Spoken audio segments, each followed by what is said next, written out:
যদি যায় ইহরাম বাঁধবে, হজের জন্য ইহরাম বাঁধবে, তো সে শাওয়াল মাস থেকে ইহরাম বাঁধার অনুমতি আছে। সে চাইলে শাওয়াল মাস থেকে হজের নিয়তে সে ইহরাম বেঁধে ফেলতে পারবে শাওয়াল থেকে। এবং হজের দিকে সাধারণত মানুষ পায়ে হেঁটে হজ করার জন্য তারা রওনা হতো 1 মাস, 2 মাস, 3 মাস, এভাবে সাধারণত দূরত্ব 2 মাসের দূরত্ব থেকে তারা রওনা হয়ে যেত পায়ে হেঁটে হজ করার জন্য। তো সাধারণত রমজান মোবারক কাটিয়ে ঈদুল ফিতরের পরে মানুষ হজের জন্য রওনা হতো, প্রস্তুতি নিত। আল্লাহ তাআলা এই জন্য এই মাসগুলোকে হজের মাস ঘোষণা করেছেন। আলহামদুলিল্লাহ, প্রতিবারের মতো এইবারও আমাদের হাজী সাহেবরা বাইতুল্লাহ সফরের উদ্দেশ্যে, হজ্জে বাইতুল্লাহর উদ্দেশ্যে তারা বাংলাদেশ থেকে রওনা হয়ে গিয়েছেন।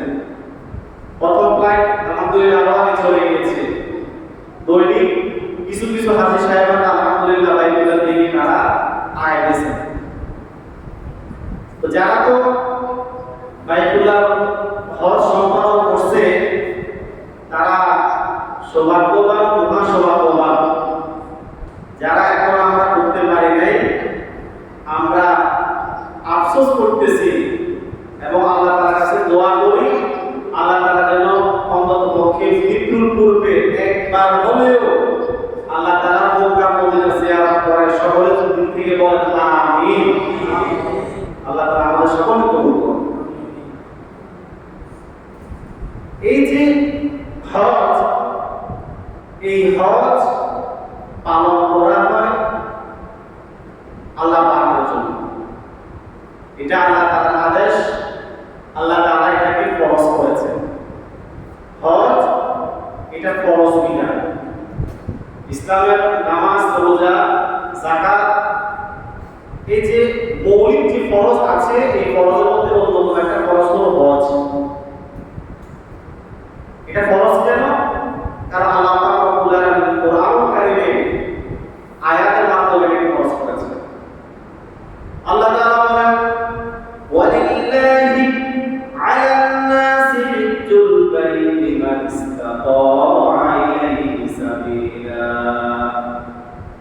ওয়ালিল্লাহি আল্লাহ পাকের জন্য, আলান নাসি আল্লাহ পাকের পক্ষ থেকে, আলান নাসি মানুষের উপরে, মানুষের জিম্মাতে, আমার বান্দাদের জিম্মাতে আল্লাহ তাআলা বলেন আমি আমার পক্ষ থেকে ফরজ করেছি হজ্জুল বাইতি, বাইতুল্লাহ প্রতি হজ করা, বাইতুল্লাহ হজ সম্পাদন করা।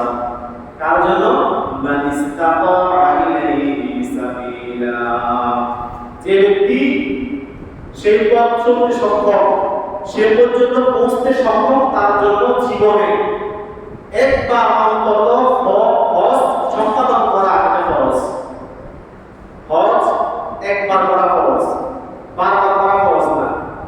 জীবনে যার সামর্থ্য আছে আল্লাহ তাআলা বলেন তার জন্য আমার পক্ষ থেকে আমি ফরজ করেছি বাইতুল্লাহ হজ। এখন সামর্থ্য কি? কতটুকু হলে সামর্থ্য বলা হয়?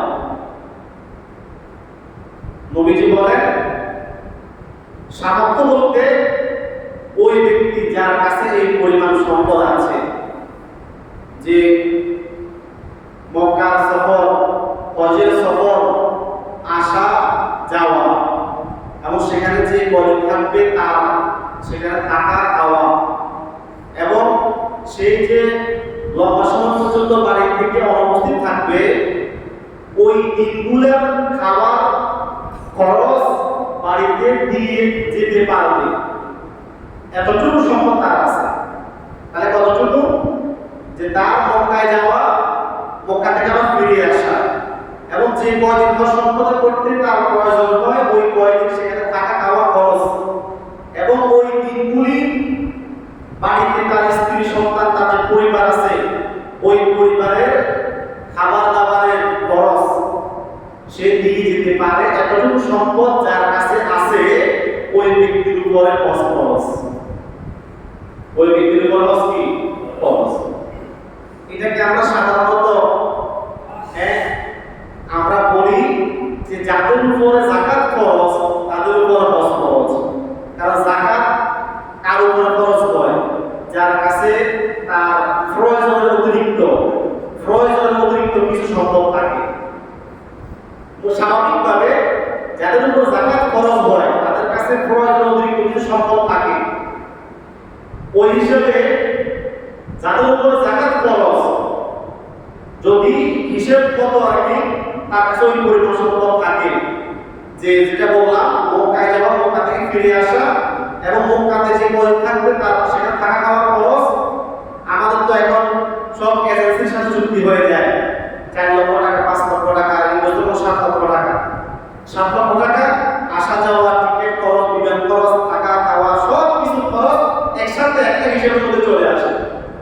তো 7 লক্ষ টাকা তার কাছে আছে এবং সেখানে 40 দিন যে সফর হবে ওই 40 দিন পর্যন্ত তার পরিবারের খরচ দিয়ে যাওয়ার মতো তার কাছে সামর্থ্য আছে। এতটুকু যদি সম্পদ কারো কাছে থাকে তাহলে ওই ব্যক্তির খরচ তার জন্য খরচ করতে হবে। এটা জমিও হতে পারে, এটা তার খামার আছে খামারও হতে পারে, অথবা তার ক্যাশ টাকা আছে সেটাও হতে পারে। যে কোনো সম্পদ এতটুকু পরিমাণ যদি তার কাছে থাকে তাহলে তাকে খরচ করতে হবে। এই হিসাবে কিন্তু আমাদের অনেক মুসলমানের উপর খরচ খরচ, অনেকের উপর এভাবে খরচ খরচ, কিন্তু আমরা খরচ কিন্তু করি না, খরচ আমরা আদায় করার চিন্তা করি না।